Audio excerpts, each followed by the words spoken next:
وَإِذَا ضَرَبْتُمْ فِي الْأَرْضِ فَلَيْسَ عَلَيْكُمْ جُنَاحٌ أَن تَقْصُرُوا مِنَ الصَّلَاةِ إِنْ خِفْتُمْ أَن يَفْتِنَكُمُ الَّذِينَ كَفَرُوا إِنَّ الْكَافِرِينَ كَانُوا لَكُمْ عَدُوًّا مُبِينًا۔ وَإِذَا اور جب ضربتم ضربہ ہم پہلے کافی دفعہ پڑھ چکے ہیں۔ ضربہ کی کئی معنی کیے جاتے ہیں، بیان کرنا، سفر کرنا، پیش کرنا، کوئی مثال بیان کرنا۔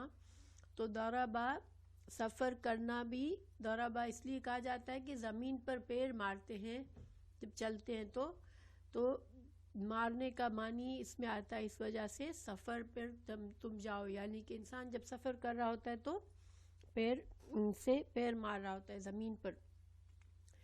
فی الارض فی میں، الارض زمین میں، فلیسا پس لیسا نہیں ہے، علیکم علی اور کم کتنے الفاظ ہیں یہاں پر؟ 2۔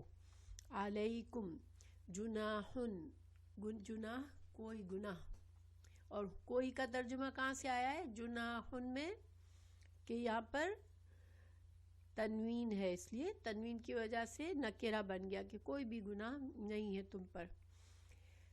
ان یہ کہ تقصروا قصر کرنا، قصر قاف صاد را، قصر تقصیر ہم اردو میں بھی کہتے ہیں، تقصیر کمی ہو جاتی ہے کسی چیز میں تو قصر معنی کہ کم کرنا، یعنی تم کمی کر دو۔ تقصروا من الصلاۃ، من سے، الصلاۃ نماز سے، یعنی کہ جو 4 رکعت ہم پڑھتے ہیں فرض کے، اس کو ہم کم کر کے سفر میں 2 رکعت کر لیں۔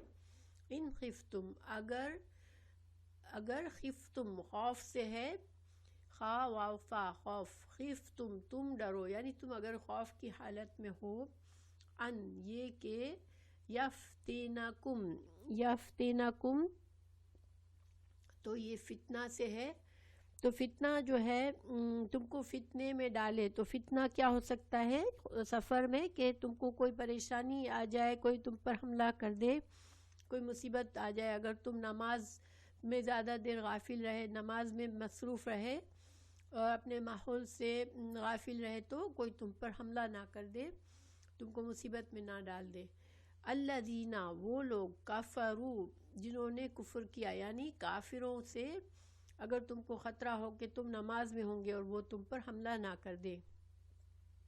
ان الکافرین، ان بے شک، الکافرین کافر، کانو ہے، لکم تمہارے لیے، عدوًا دشمن،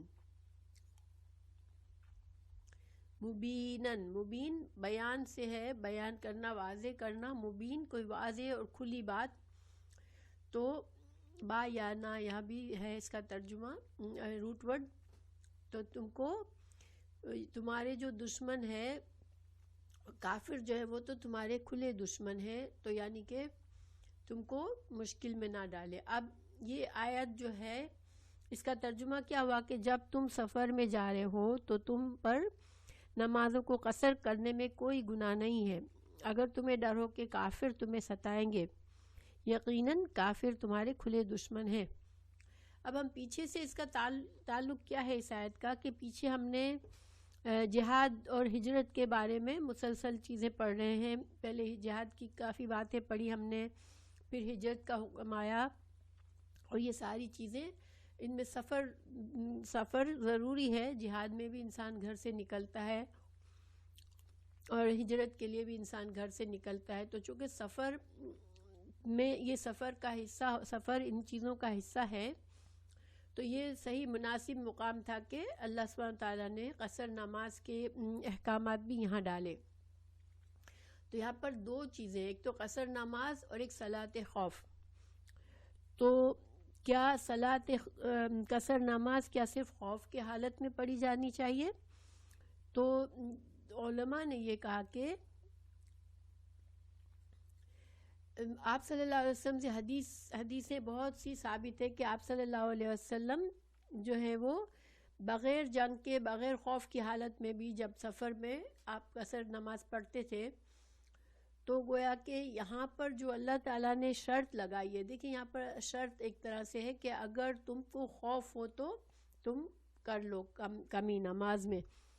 تو یہ قرآن کا انداز ہے کہ بعض اوقات اللہ سبحانہ تعالیٰ جو حالات ہوتے ہیں تو چونکہ اس وقت جنگ کے حالات تھے سارے، آپ صلی اللہ علیہ وسلم کے زمانے میں زیادہ تر جو سفر تھے سارے جنگی حالات میں تھے، خطرات میں تھے، ہر طرف سے خطرہ تھا. تو اللہ سبحانہ تعالیٰ بعض اوقات چونکہ حالات کی زیادہ حالات ایک طرح کے ہیں تو وہ ایک ساتھ ساتھ اس کا ذکر فرما دیتے ہیں. جیسے کہ مثال کے طور پر قرآن میں آیا کہ لا تأکلوا الربا اضعافا مضاعفہ، کہ تم بڑا چڑھا کر جو ہے کئی گنا کر کے سود مت کھاؤ. تو اس کا مطلب یہ ہے کہ کیا اگر تھوڑا سا سود کھانا حلال ہے، مطلب تھوڑا سا سود لینے میں کوئی پرابلم نہیں ہے؟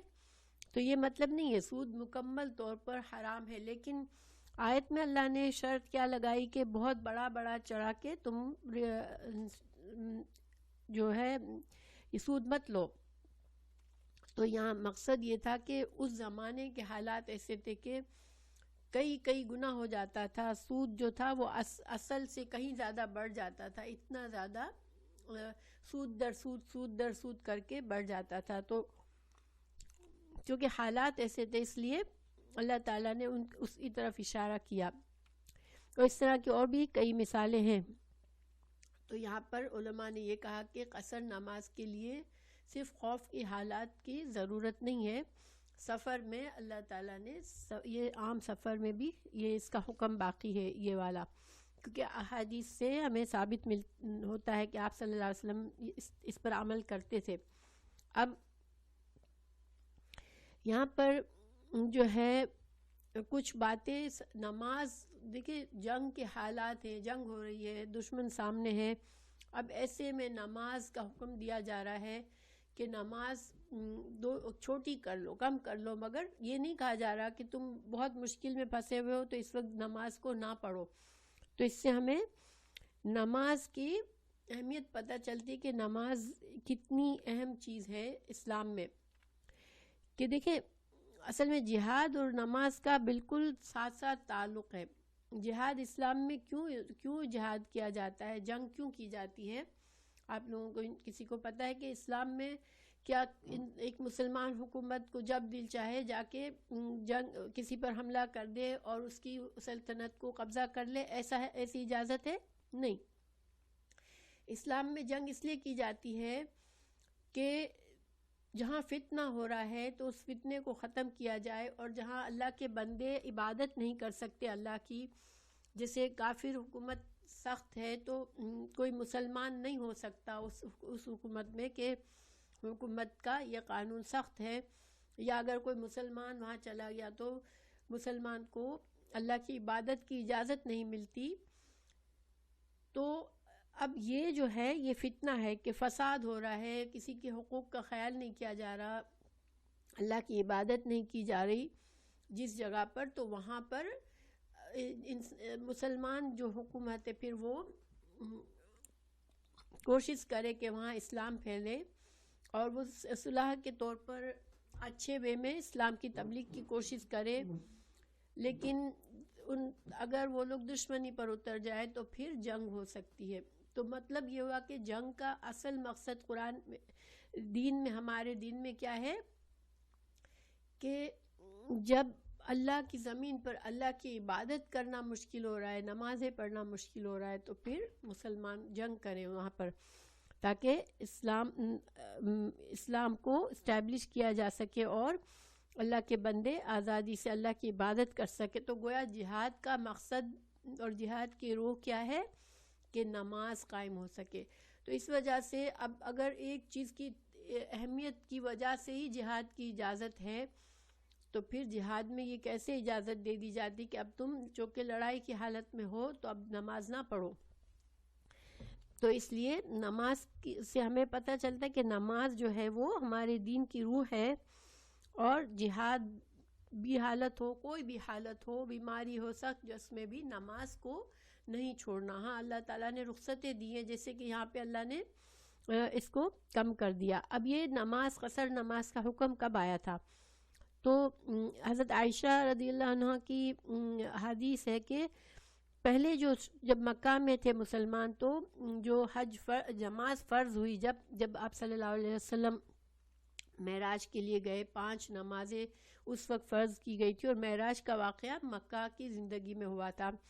تو اس وقت جب نماز فرض ہوئی تو وہ 2 رکعت فرض ہوئی تھی، یعنی کہ 2 رکعت ظہر میں، 2 رکعت فجر میں، 2 رکعت عصر میں، اور 2 رکعت عشاء میں، اور مغرب کی 3 رکعت تھی. لیکن پھر جب مدینہ آ جانے کے بعد یہ جو 2 رکعت تھی اس میں تبدیلی کر کے ظہر اور عصر اور عشاء کی 2 رکعت کے بجائے 4 کر دی گئی تھی. اور 4 ہجری میں جب 4 ہجری میں یہ جو عصر کا حکم آیا، تو پھر جو نماز ظہر عصر اور مغرب کی جو 4 ہے، اس کو پھر سے دوبارہ اوریجنل، یعنی کہ جب پہلا حکم تھا نماز کا، اس پر کر دیا گیا، یعنی کہ 2 رکعت کر دی گئی. تو یہ اس میں صحیح بخاری کی حدیث ہے کہ معراج کے وقت 5 نمازیں فرض ہوئی تو 2 رکعتیں تھیں، پھر مدینہ میں 4 کر دی گئیں، اور سفر میں 2 رہنے دی گئیں. یہ حضرت عائشہ کی روایت ہے. تو ہمیں یہاں پر جو ہے اس آیت میں ہمیں یہ پتہ چلتا ہے کہ نماز جو ہے وہ دین کا ایک بہت اہم رکن ہے. پلس ہمیں یہ پتہ چلا کہ ہر حالت میں نماز پڑھنی ہے، ایون جنگ کے حالت میں بھی. اور یہ پتہ چلا کہ نماز جب سفر میں ہو یا خوف میں ہو تو اس کو قصر کر سکتے ہیں. اور فجر کی نماز قصر نہیں ہوتی، 2 ہی رہتی ہے، اور مغرب کی نماز قصر نہیں ہوتی. لیکن ظہر، عصر اور عشاء کی نماز ان کی 2 رکعت ہو جاتی ہے. پھر اب اگلی آیت دیکھتے ہیں ہم. یہ قصر نماز کے انشاءاللہ یہ جو اس کے بعد ہم دوبارہ سے سارے اس کی تفصیلات پڑھیں گے، اس لیے کہ قصر نماز کے بارے میں کافی چیزوں میں اختلافات بھی موجود ہیں کہ کتنے ڈسٹینس ہو جب سفر کی نماز قصر نماز ہو پڑھ سکتے ہیں، کتنے دن کا سفر ہے تو پھر قصر نماز پڑھ سکتے ہیں. یہ انشاءاللہ آخر میں اس کو کریں گے. لیکن اس کے بارے میں یہ ایک حدیث موجود ہے، آپ صلی اللہ علیہ وسلم نے فرمایا کہ ابن حبان کی حدیث ہے کہ عبداللہ بن عباس رضی اللہ عنہ نے روایت کیا کہ نبی کریم صلی اللہ علیہ وسلم نے فرمایا کہ بے شک اللہ پاک ہے، اور اللہ پاک پسند فرماتا ہے کہ اس کی رخصتوں پر عمل کیا جائے، جیسے اس کے فرائض اور واجبات اور حتمی احکامات پر عمل کیا جاتا ہے.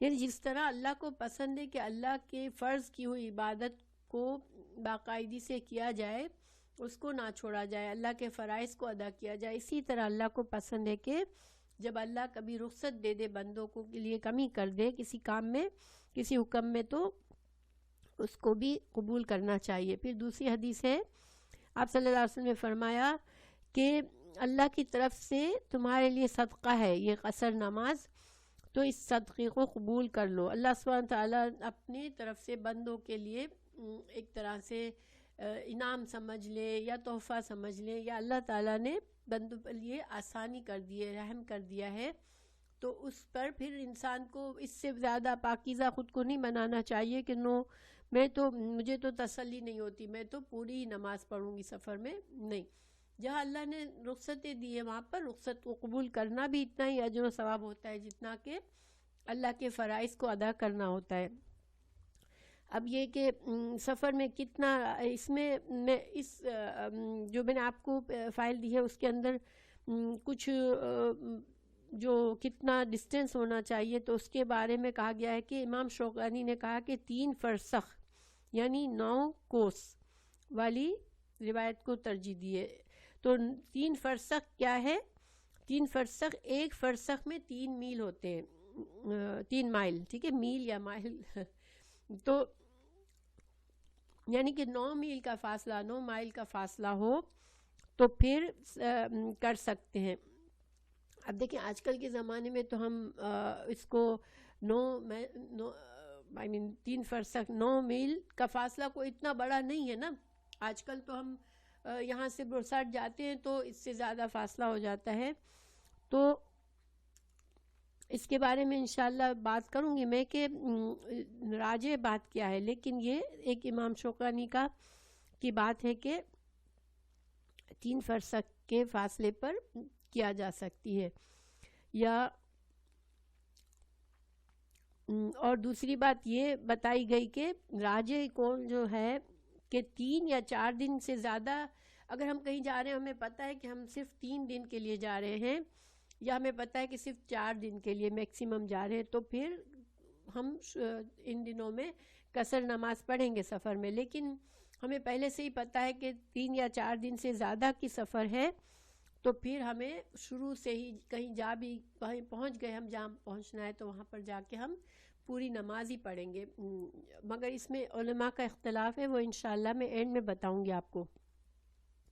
تو بہرحال راجع بات یہ ہے کہ 3 یا 4 دن سے زیادہ کی نیت ہو تو پھر انسان پوری نماز پڑھے، قصر نہ پڑھے. اب اگلی آیت پر چلتے ہیں.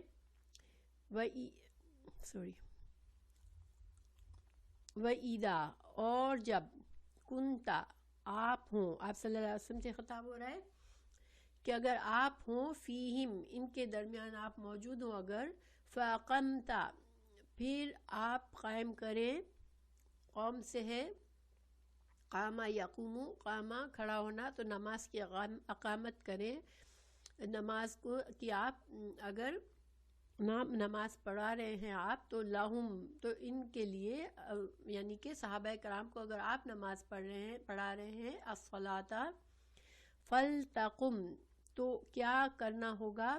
اس آیت میں ایکچولی صلاۃ خوف کا طریقہ بتایا گیا ہے، ٹھیک ہے. تو آپ اللہ تعالیٰ فرما رہے ہیں رسول اللہ صلی اللہ علیہ وسلم سے کہ اگر آپ موجود ہیں تو آپ نماز پڑھا رہے ہیں اگر صحابہ کرام کو، تو کیا کریں آپ کہ چاہیے فلتقم تو چاہیے کہ کھڑا ہو، طائفتن ایک گروہ منہم ان میں سے معک آپ کے ساتھ، ولیأخذ اور چاہیے کہ وہ لیے رہے، اخذا سے ہے پکڑنا، تو و اور لام جو ہے یہ تاکید کا ہے، چاہیے کہ یأخذ پکڑے رہے اسلحتہم، اسلحہ ہم اردو میں بھی کہتے ہیں، اپنے اسلحہ کو پکڑے رکھیں. فَإِذَا پھر جب سجدوا وہ سجدہ کریں، فَلْيَكُونُوا تو پس لام چاہیے کہ یکونو ہو من سے، ورائکم ورا کہتے ہیں پیچھے، تو ہونا چاہیے کہ فَلْيَكُونُوا پس چاہیے کہ من ورائکم تمہارے پیچھے سے، وَلْتَأْتِي اور چاہیے کہ آ جائے، طائفتن ایک گروہ، اخرى دوسرا، لم یصلوا نہیں انہوں نے پڑھی، فَلْيُصَلُّوا پس چاہیے کہ نماز پڑھے، معک آپ کے ساتھ، وَلْيَأْخُذُوا اور چاہیے کہ لیے رہے، حِذْرَکُمْ اپنا بچاؤ، وَأَسْلِحَتَہُمْ اور اپنا اسلحہ. آپ کو پتہ ہے کہ جنگ میں ایک تو ڈھال ہوتی ہے اپنے بچاؤ کی اور ایک تلوار ہوتی ہے، تو یا نیزہ بھی ہو سکتا ہے، تو تلوار یا نیزہ یا جو بھی اسلحہ ہے اس کو پکڑے رکھیں اور اپنے ڈھال یعنی بچاؤ کی چیز کو بھی پکڑے رکھیں.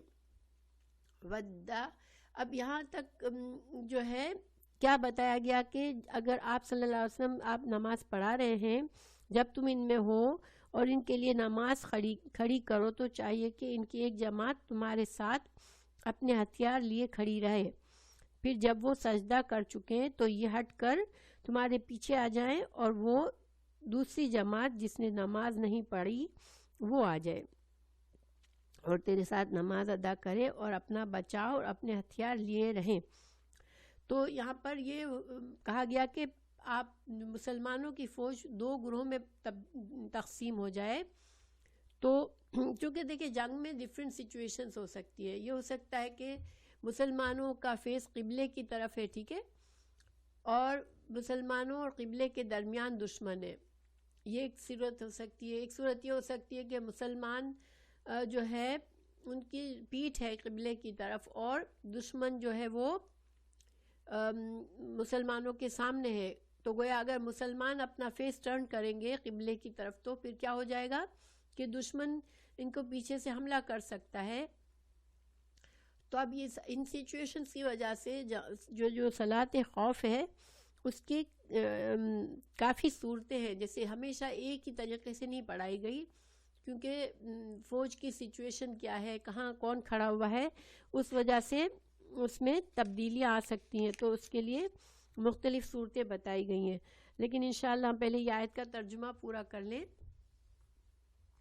تو اللہ تعالیٰ فرما رہے ہیں کہ وَدَّ چاہتے ہیں الَّذِينَ وہ لوگ کفروا جنہوں نے کفر کیا, لو تغفلوا کاش تم غافل ہو جاؤ. غفلا غفلت ہم اردو میں بھی بولتے ہیں.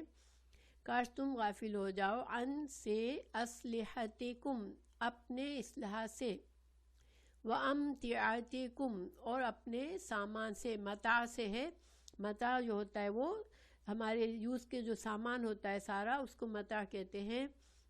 تو دشمن یہ چاہتا ہے کہ تم اپنے سامان سے اپنے اسلحہ سے غافل ہو جاؤ, نماز کے دوران تمہیں ان چیزوں کا خیال نہ رہے.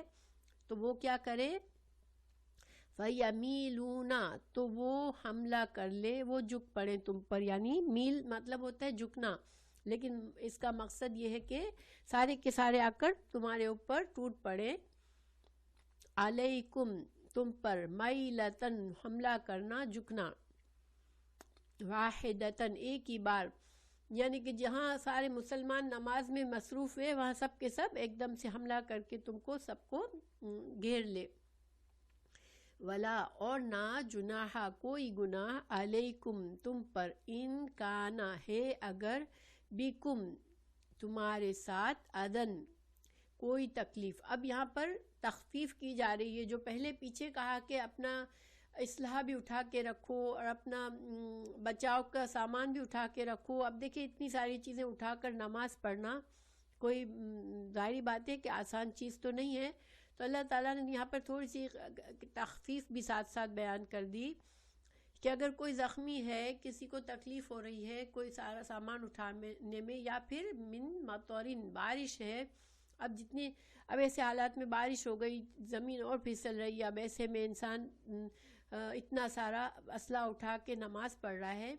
تو یہ سارے اگر سچویشن آ جاتی ہے تو تم کیا کرو, او کنتم ہو تم مرضا اگر تم بیمار ہو, تو ان سب چیزوں میں ان حالتوں میں کیا کرو, ان تدعو کہ تم رکھ دو. ودعا سے ہے واو ضاد عین. وضع کہتے ہیں کسی چیز کو, کسی بوجھ کو اٹھا کے زمین پہ رکھ دینا. تو اگر تم یہ سچویشن ہے کہ تم کو کوئی تکلیف میں ہو, تم بارش ہے زیادہ اس کی وجہ سے کیچڑ ہو جاتا ہے, یا تم بیمار ہو, تو ان صورتوں میں تمہیں اجازت ہے کہ تم اپنا کیا کرو, اسلحہ کو رکھ لو. اسلحتکم اپنے اسلحہ کو رکھ دو. مگر اس حالت میں بھی کیا کرو, وخذو اور لیے رہو, حذرکم اپنا بچاؤ. یعنی ایسی حالت میں بھی بچاؤ, یعنی کہ ڈھال جو بھی ہوتی ہے جس سے تم روک سکتے ہو, کسی کا تیر آ گیا, کسی نے حملہ کر دیا, تو اپنے آپ کو اس ڈھال سے پھر بھی تم بچا کے رکھو. یعنی ڈھال تم کو بچاؤ اپنا پھر بھی رکھنا ہے, لیکن اسلحہ تم اس وقت چھوڑ سکتے ہو کہ تمہارا نیزہ تلوار اس کو سائڈ میں رکھ سکتے ہو.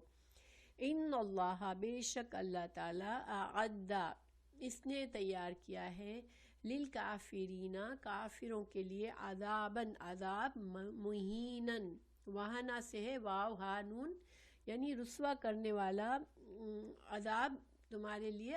اللہ نے کافروں کے لیے, نعوذ باللہ, اللہ نے کافروں کے لیے رسوا کرنے والا عذاب تیار کیا ہے. کیوں یہاں پر رسوا کرنے والا اللہ نے کیوں کہا؟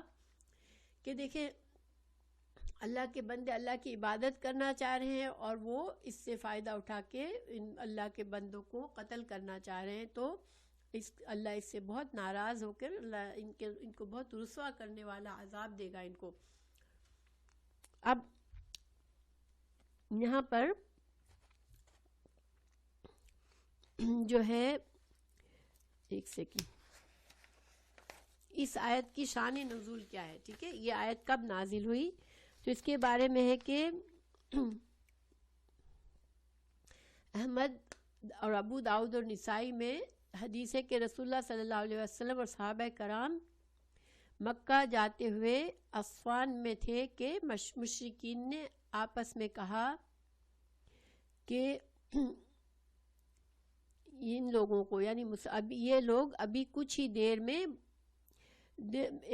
دیر کے بعد ایک اور نماز پڑھیں گے جو انہیں بہت ہی محبوب ہے. یعنی کہ چونکہ یہ خالد بن ولید کے اس وقت ابھی مسلمان نہیں ہوئے تھے، وہ دشمنوں کی سائڈ پر تھے، تو انہوں نے کہا کہ یہ مسلمانوں کو ابھی جو نماز کا وقت آنے والا ہے نا، وہ نماز تو وہ کسی طرح نہیں چھوڑتے، یہ ان کو بہت عزیز ہے، وہ نماز انہیں بہت ہی محبوب ہے. یہ عصر کی نماز تھی، عصر کا وقت تھا، تو ہم ان پر حملہ کر دیں گے، اور یہ آیت نازل ہو گئی. یعنی کہ ابھی تو یہ لوگ پلاننگ کر رہے تھے کہ ابھی عصر کا وقت ہوگا اور نماز پڑھنے لگیں گے مسلمان، تو ہم ان پر حملہ کر دیں گے. یہ دشمن کی پلاننگ تھی کہ اللہ سبحانہ تعالیٰ نے اس وقت صلاۃ خوف کا حکم نازل فرما دیا. سبحان اللہ. دیکھیں دشمن تو سوچ ہی رہا تھا ابھی، لیکن اللہ تعالیٰ تو دلوں کا حال جانتے ہیں، تو اس وقت صلاۃ خوف نازل ہو گئی. تو اب کچھ لوگوں نے کہا کہ صلاۃ خوف صرف اسی وقت تھی جب آپ صلی اللہ علیہ وسلم موجود تھے، بیکاز اس آیت میں اللہ تعالیٰ نے رسول اللہ صلی اللہ علیہ وسلم سے خطاب کر کے فرمایا کہ جب آپ ان کے درمیان ہو تو آپ نماز پڑھائیں. تو کچھ علماء نے کیا کہا کہ چونکہ اس میں آپ صلی اللہ علیہ وسلم کا ذکر ہے ساتھ، اس لیے صلاۃ خوف صرف اسی وقت تھی جب آپ صلی اللہ علیہ وسلم کی زندگی میں تھی، مگر آپ کے بعد صلاۃ خوف نہیں ہے. لیکن راجح قول دوسرے علماء، کیونکہ حضرت آپ کے بعد بھی بہت سے صحابہ سے واضح ہے کہ انہوں نے صلاۃ خوف پڑھائی ہے جنگ کے دوران، تو اس کا مطلب یہ ہوا کہ یہ صلاۃ خوف کا حکم صرف آپ صلی اللہ علیہ وسلم کے ساتھ خاص نہیں تھا.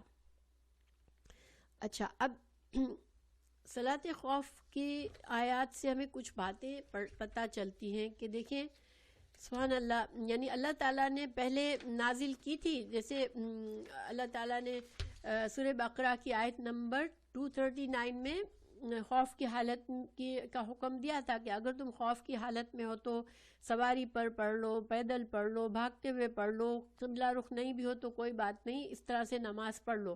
مگر وہ نماز کون سی تھی؟ وہ انڈیویجولز کی نماز تھی کہ اگر ایک فوج لڑ رہی ہے، اب لڑائی رکی ہوئی نہیں ہے، سارے لڑائی کے بالکل حالت ہے ان حالت، تو اس میں کوئی اپنی سواری پر جلدی سے نماز پڑھ لے، کوئی پیدل پڑھ لے، کوئی بھاگتے ہوئے پڑھ لے، 1 رکعت پڑھ لے، 2 پڑھ لے، مگر یہ کہ نماز اپنے اپنے طریقے سے پڑھنا ہو تو پھر اس طرح سے خوف کی حالت میں پڑھی جا سکتی ہے. اور عام حالات میں بھی اگر کوئی انسان خوف کی سچویشن میں آ گیا ہے تو وہ اس طرح سے پڑھ سکتا ہے کہ نماز کا وقت جا رہا ہے، وہ اپنے سواری پر ہی پڑھ لے نماز.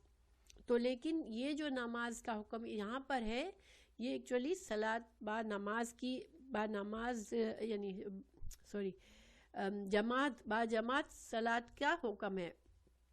تو اس سے ہمیں کیا پتہ چلتا ہے کہ ایون دو انڈیویجول نماز پڑھی جا سکتی ہے، اس کی یعنی رخصت ہے، جائز ہے، لیکن جماعت کی نماز کی بھی ایک اہمیت ہے اور ایک خاص مقام ہے ہمارے دین میں.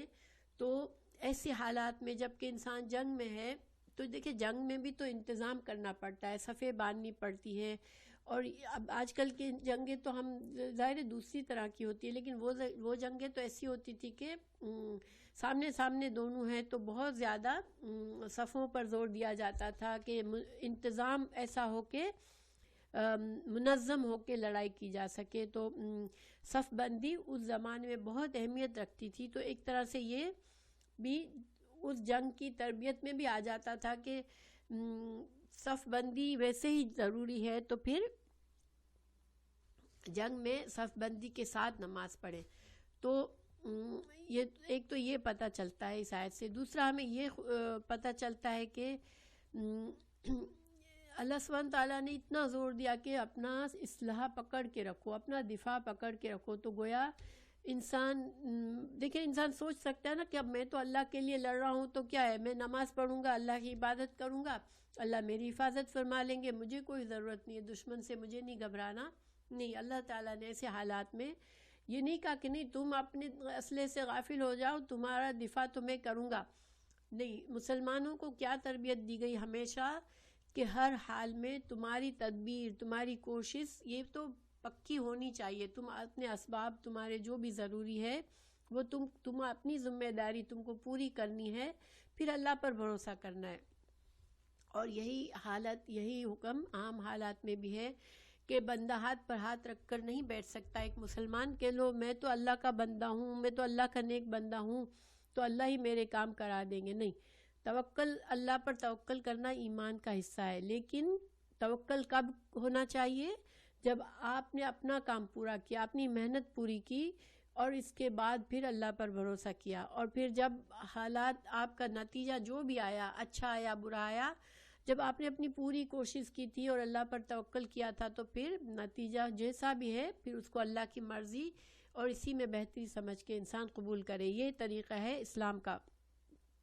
تو ایک طرح سے یہ ٹریننگ بھی دی گئی کہ نہیں، اس میں تم اب غافل نہیں رہو گے. ہاں، اگر تم بہت مجبوری ہے، کوئی انسان پوری فوج میں سے بیمار بھی ہے ساتھ، اس کے اندر اتنی انرجی نہیں ہے تو اپنا اسلحہ سائٹ میں رکھ دے اور صرف اپنے بچاؤ کو رکھے. پھر ایک اور بات یہاں پر پتہ چلتی ہے کہ رسول اللہ صلی اللہ علیہ وسلم کا خاص نام لیا گیا، اس میں آپ سے خطاب کیا گیا کہ آپ ان کی جماعت کروائے، آپ امامت کروائے. تو یہ صحابہ کرام کے لیے ایک بہت تسلی کا باعث تھا. آپ صلی اللہ علیہ وسلم کے ساتھ نماز پڑھنا یہ بہت اہمیت تھی صحابہ کرام کو، اور وہ کبھی بھی اس کو نہیں چھوڑنا پسند کرتے تھے کہ آپ صلی اللہ علیہ وسلم کے ساتھ با جماعت نماز نہ پڑھیں. تو یہ اس میں ایک طرح سے صحابہ کرام کے لیے ایک خوشی اور دل کے اطمینان کا بھی ذریعہ تھا اور حوصلہ افزائی بھی تھی کہ آپ صلی اللہ علیہ وسلم کے ساتھ ہم نماز پڑھ رہے ہیں. ٹھیک ہے، لیکن ایک جنرل طریقہ یہ ہے نماز کا، صلاۃ خوف کا، کہ 2 گروہ میں بٹنا ضروری ہے. ٹھیک ہے، 2 گروہ میں بٹنے کے بعد ہوتا یہ تھا، ایک طریقہ یہ تھا کہ جیسے آپ صلی اللہ علیہ وسلم نماز کی نیت کرتے، جو گروہ آپ کے ساتھ پیچھے نماز میں صف میں کھڑا ہے وہ 1 رکعت پڑھتا آپ کے ساتھ اور پھر پیچھے ہٹ جاتا، اور جو گروہ پیچھے دفاع کر رہا تھا جب آپ نماز پڑھا رہے تھے تو اب وہ آگے آ گیا، اور جو گروہ جس نے 1 سجدہ کر لیا وہ پیچھے چلا گیا، اور اب انہوں نے آپ صلی اللہ علیہ وسلم کے ساتھ اور آپ صلی اللہ علیہ وسلم تشہد میں بیٹھے رہے. پھر جب دوسرا گروہ آ گیا تو آپ صلی اللہ علیہ وسلم نے اٹھ کر 1 اور رکعت پڑھوائی اور دوسرے گروہ نے پڑھی، پھر آپ نے سلام پھیرا. تو آپ صلی اللہ علیہ وسلم کی 2 رکعت ہو گئی اور باقی صحابہ کرام کی 1 رکعت ہوئی. ایک تو یہ طریقہ ہوتا تھا. دوسرا یہ طریقہ ہوتا تھا کہ آپ 4 رکعت پڑھتے اور باقی صحابہ کرام 2 رکعت پڑھتے تھے. تو اس طرح سے، اور پھر سچویشنز میں بھی تھوڑی فرق آتا تھا، جیسا کہ میں نے پہلے بتایا کہ کس سچویشن میں دونوں لشکروں کی کیا آپس میں سچویشن ہے، لوکیشن کیا ہے، اس لحاظ سے صلاۃ خوف میں کچھ نہ کچھ تبدیلی آ جاتی تھی. تو یہاں پر صلاۃ خوف کے کچھ طریقے میں نے آپ کو جو پیپر دیا ہے اس میں لکھے ہوئے ہیں، انشاءاللہ آپ لوگ اس کو فردر پڑھ سکتے ہیں. یہ جو میں نے ابھی بتائی اسی کو جیسے پراپرلی آپ پڑھ کر بھی دیکھ سکتے ہیں انشاءاللہ. تو 4 طریقے بتائے گئے ہیں اس جو پیپر میں نے آپ کو دیا ہے. ٹھیک ہے انشاءاللہ، تو اس کو آپ ضرور پڑھیے گا. پھر اگلی آیت ہے، اور پھر کافروں کے لیے ظاہری بات ہے کہ جیسے میں نے بتایا کہ اللہ سخت ناراض ہے کہ کافر جو ہے ایسے میں بھی اللہ کے بندوں کے ساتھ جو ہے وہ ان کو مارنے کے در پہ ہے، تو اللہ تعالیٰ ان سے بہت ناراض ہے اور اللہ تعالیٰ ان کو ایسا ہی عذاب دے گا کہ وہ رسوا ہو جائیں گے۔ پھر آگے ہے فَإِذَا، پھر اگر قَضَيْتُمْ، قضا پورا کرنا، ٹھیک ہے، ہم نماز قضا کیوں کہتے ہیں کہ اس کو ہم نے اپنی جو نماز مس ہو گئی اس کو پورا کیا، تو قضا اذا قضیتم، اور قاضی جب فیصلہ کرتا ہے تو بات مکمل ہو جاتی ہے، اس لیے اس کو قاضی کہتے ہیں کہ اس نے اب پورا معاملہ طے ہو گیا۔ تو قضیتم، جب پورا کر چکے تم الصلاۃ، نماز کو، فاذکروا، تو پھر کیا کرو، یاد کرو، اللہ کو، قیاماً، کھڑے ہوئے، وقعوداً، اور بیٹھے ہوئے، وعلا، اور اوپر، جنوبکم، اپنے پہلوؤں پر، یعنی کہ لیٹ کر، جب انسان لیٹتا ہے تو اپنے ایک سائڈ پر ہوتا ہے یا دوسرے سائڈ پہ ہوتا ہے، تو اس کو جم کا مطلب ہوتا ہے ایک سائڈ، تو اگر تم لیٹے ہوئے ہو یعنی کہ اپنے پہلوؤں پر لیٹے ہوئے ہو، فَإِذَا اطْمَأْنَنْتُمْ، فَإِذَا اطْمَأْنَنْتُمْ، پھر جب اطمینان میں آ جاؤ تم، ٹھیک ہے، یعنی کہ جنگ کی حالت نہیں ہے، اب جنگ ختم ہو گئی، اب امن کی حالت ہو گئی، سکون ہو گیا تم کو، تو پھر کیا کرو، فَأَقِیمُوا، تو پھر نماز قائم کرو، الصلاۃ، نماز کو، ان، بے شک، الصلاۃ، نماز، کانت، ہے، علی، اوپر، المؤمنین، مومنوں پر، کتاباً، فرض کی ہوئی، کتبہ کے کئی معنی کیے جاتے ہیں، اس میں ایک معنی اللہ نے، اللہ کی کتاب یعنی کہ اللہ کا فرض، اللہ کا کیا ہوا فرض، تو فرض ہے موقوتاً، وقت ہے اس کا، وہ روٹ ورڈ واو قاف تھا، وقت، تو وقت کی پابندی کے ساتھ۔ اب یہاں اللہ سبحانہ تعالیٰ جنگ کی حالت میں، دیکھیں جب انسان نماز پڑھے گا تو اس کے خشوع خضوع میں فرق آ جائے گا، اس کی تسلی، جو سکون نماز کے لیے چاہیے اس میں فرق آ جائے گا، تو اللہ تعالیٰ نے کیا فرمایا کہ تم خوف کی نماز پڑھ لو، مگر پھر چلتے پھرتے، بھاگتے دوڑتے، جو بھی حالت ہے تمہاری، اس میں اللہ کا ذکر کرو، تو اس ذکر سے کیا ہوگا کہ جو نماز میں کمی ہوئی وہ پوری ہو جائے گی۔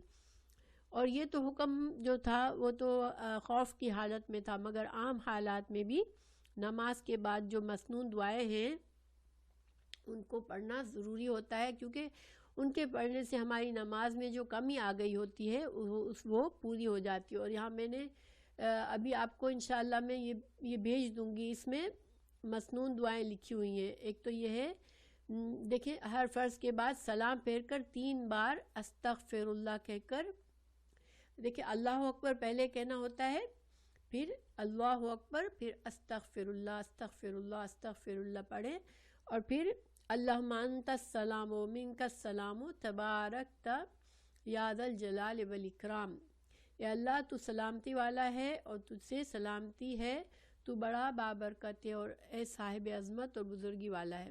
تو یہ ایک پڑھیں، پھر اس کے بعد یہ چیزیں پڑھیں کہ فرضوں کے بعد سنتیں ہیں، ان سنتوں اور نفلوں سے فارغ ہو کر جن فرضوں کے بعد سنتیں نہیں، ان کے بعد سلام پھیرنے کے بعد، دیکھیں اس میں سنتوں کے بعد لکھا ہوا ہے، لیکن فرض نماز کے بعد ہمیں یہ سب کچھ پڑھ لیں تو زیادہ بہتر ہے، پھر سنتیں پڑھ لیں، تو یہ طریقہ جو ہے وہ زیادہ بہتر ہے، لیکن آگے یہ فرض کے بعد پڑھ کے، یہ بعد میں سنتیں پڑھ کے یہ بھی پڑھ سکتے ہیں۔ تو اس میں ایک تو یہ کہ استغفر اللہ الذی لا الہ الا هو الحی القیوم، اور پھر آیت الکرسی ہے، پھر قل هو اللہ احد ہے، قل اعوذ برب الفلق ہے، قل اعوذ برب الناس، یہ ایک بار باقی نمازوں میں ہے، لیکن مغرب اور فجر میں 3 بار ہے یہ چیزیں، ٹھیک ہے۔ پھر سبحان اللہ، الحمدللہ، اللہ اکبر 33 بار اور 34 بار، پھر لا الہ الا اللہ وحدہ لا شریک لہ لہ الملک و لہ الحمد وہو علی کل شیء قدیر، یہ ایک بار پڑھ لیں۔ تو آیت الکرسی پڑھنے کی تو الگ سے بھی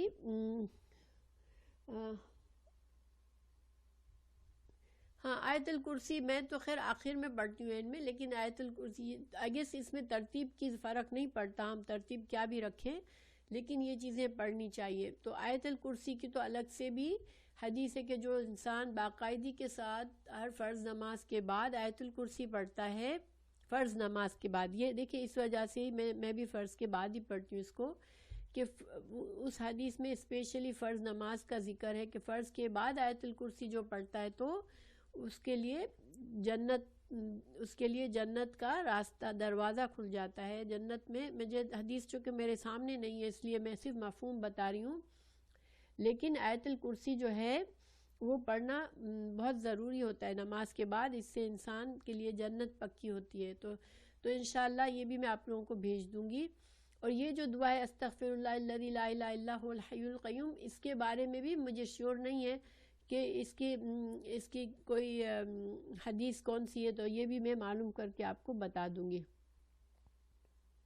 ہاں فرضوں کے بعد ہی پڑھنا چاہیے اصولاً، پھر ہم کو جو چاہیے وہ دعا بعد میں پڑھ لیں، ٹھیک ہے اس کے بعد. اچھا بہرحال تو یہ آیت پوری ہو گئی. اب ہم لوگ یہاں تھے آخری جو ہے، اور اس کے بعد اللہ تعالیٰ نے فرمایا کہ جب خوف کی حالت نہیں ہے تو وقت پر نماز پڑھو. اس کا مطلب ہے کہ نماز جو ہے وہ وقت کے ساتھ پڑھنا لازمی ہوتی ہے، اور انسان بلا وجہ نماز کا وقت ضائع نہ کرے. اور جو بغیر شرعی عذر کے ہم انسان دو نمازوں کو جمع بھی نہ کرے، ہر نماز کو اپنے وقت میں پڑھے. البتہ بعض اوقات یہ ہوتا ہے کہ ہمیں جیسے کوئی ریئلی ایسی سچویشن ہے کہ ہمیں پتہ ہے ہاسپٹل میں جانا ہے، اپوائنٹمنٹ ہے، وہاں شاید ہمیں نماز وقت پر پڑھنے کا موقع نہ ملے، تو ہم نماز جمع سوری کر سکتے. جمع سوری کیا ہوتی ہے کہ ایک نماز کو اپنے آخری وقت میں پڑھ کے فوراً دوسری نماز کا ٹائم شروع ہو گیا تو دوسری پڑھ لی. جیسے ظہر کے آخری وقت میں پڑھی، ایسے وقت میں کہ عصر کا ٹائم شروع ہونے والا تھا تو ظہر ختم کی تو فوراً عصر پڑھ لی. یہ بھی جمع ہے اور جمع سوری کہلاتا ہے. لیکن جو دوسری جمع ہے وہ سفر کی حالت میں ہی ہوتی ہے، ٹھیک ہے. اچھا پھر ان الصلاۃ، بے شک، اور میں نے یہ جو دوسرا آپ کو فائل بھیجی ہے اس میں ساری تفصیل بھی ہے جو میں پہلے بھی ایک بار آپ کو سمجھا چکی ہوں کہ نماز عصر کی پوری تفصیل الحمدللہ اس میں بہت آسان لفظوں میں لکھی ہوئی ہے، تو وہ بھی آپ لوگ ضرور پڑھیے گا. پھر اللہ تعالیٰ فرما رہے ہیں 11:45 بج گئے، تو میں اس آیت کو نیکسٹ ویک کے لیسن کے لیے چھوڑ دیتی ہوں، یا پھر میں اس کو سمپل سے ختم کر دیتی ہوں. چلے بہت تفصیل نہیں ہے اس آیت میں. ولا تہنوا، نہ تم سستی کرو. وہن سے ہے وہن کمزور پڑ جانا، سستی کرنا. فی ابتغاء، فی میں، ابتغاء جو ہے چاہنا، کسی چیز کی تلاش کرنا، تو پیچھے جانا کسی چاہت میں، القوم گروہ کی. اوکے ولا تہنوا فی ابتغاء قوم، یعنی جب جنگ میں تم کو کسی قوم کے پیچھے جانا پڑے، جنگ ہو رہی ہے، دشمن بھاگ رہا ہے، یا ایسی کوئی سچویشن ہے، یا دشمن کو پکڑنا ضروری ہے، اب ایسے میں تم سستی نہ کرو. ان تکونوا، اگر ہو تم، تعلمون، تم تکلیف اٹھا رہے ہو، علم سے ہے، رنج و علم ہم اردو میں کہتے ہیں نا، اگر تم تکلیف اٹھا رہے ہو، فإنہم، تو بے شک وہ، یعلمون، وہ بھی تکلیف اٹھاتے ہیں، کما جیسا کہ تعلمون، تم تکلیف اٹھاتے ہو. یعنی جنگ کی حالت ایسی ہے کہ دونوں سائڈز تکلیف میں ہوتی ہیں، دونوں سائڈوں کو زخمی ہو جاتے ہیں، تھکان لگتی ہے، مشکل ہوتی ہے، خوف کی حالت ہوتی ہے. تو تم ان چیزوں سے تم کمزور مت پڑو. کیوں نہ کمزور پڑو؟ اس لیے کہ وَتَرْجُونَ، تم امید رکھتے ہو، رجا سے ہے، تم کو امید ہے اللہ سے، من اللہ، ما لا، جو نہیں، ارجونا، وہ امید رکھتے. یعنی کہ تم کو تو اللہ سے اجر و ثواب کی امید ہے، تم جو محنت کر رہے ہو جنگ میں تو تم کو اللہ کی طرف سے اجر و ثواب ملے گا. مگر ان کو تو کوئی اجر و ثواب بھی نہیں ہے، پھر بھی وہ دنیا کے لیے لڑ رہے ہیں، تو بھی وہ بھی تو تکلیف اٹھا رہے ہیں. تو تم کو تو آخرت کے فائدے بھی ہیں، تو تم کیوں کمزور ہوں گے؟ مطلب مسلمانوں کو ہمت دلائی جا رہی ہے. وَكَانَ اللَّهُ، اور ہے اللہ، علیمًا حکیمًا، اللہ سب جانتا ہے کہ تم جو بھی تم کو مشکل آ رہی ہے، جس مشکل میں تم جنگ میں حصہ لے رہے ہو، کتنا برداشت کرنا پڑ رہا ہے، یہ ساری چیزیں تو اللہ جان رہا ہے. تو تم اللہ پر بھروسہ کرو اور تم جو ہو کمزور مت پڑو. تو بس یہ الحمدللہ ایک طرح سے یہ جنگ کی ترغیب ہے، ہمت دلائی جا رہی ہے مسلمانوں کو. تو یہاں پر یہ ختم ہو گیا. اب جو ہے دیکھیں میں نے یہ